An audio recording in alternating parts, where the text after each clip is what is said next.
KaraokeBooks. Moby-Dick, or The Whale. Herman Melville. Audiobook. Chapter 76. The Battering Ram.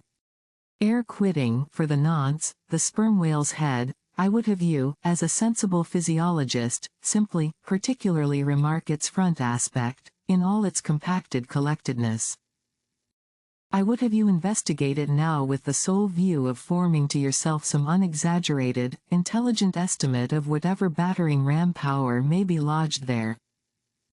Here is a vital point, for you must either satisfactorily settle this matter with yourself, or forever remain an infidel as to one of the most appalling, but not the less true events, perhaps anywhere to be found in all recorded history.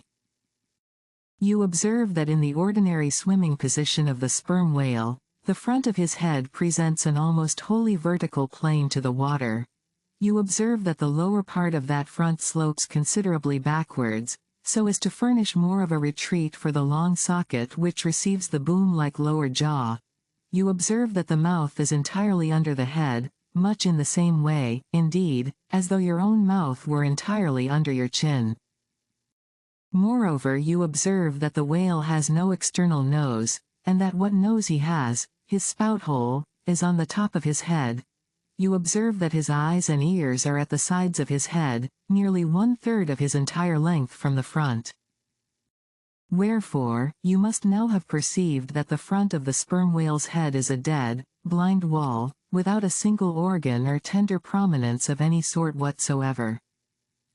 Furthermore, you are now to consider that only in the extreme, lower, backward-sloping part of the front of the head, is there the slightest vestige of bone, and not till you get near 20 feet from the forehead do you come to the full cranial development.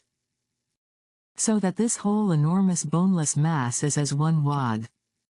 Finally, though, as will soon be revealed, its contents partly comprise the most delicate oil, yet, you are now to be apprised of the nature of the substance which so impregnably invests all that apparent effeminacy. In some previous place I have described to you how the blubber wraps the body of the whale, as the rind wraps an orange. Just so with the head, but with this difference. About the head this envelope, though not so thick, is of a boneless toughness, inestimable by any man who has not handled it.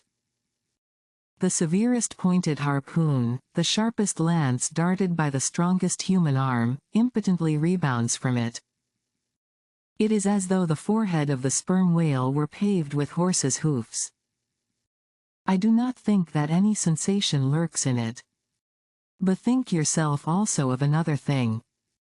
When two large, loaded Indiamen chance to crowd and crush towards each other in the docks, what do the sailors do? They do not suspend between them, at the point of coming contact, any merely hard substance, like iron or wood. No, they hold there a large, round wad of tow and cork, enveloped in the thickest and toughest of ox hide. That bravely and uninjured takes the jam which would have snapped all their oaken handspikes and iron crowbars. By itself this sufficiently illustrates the obvious fact I drive at.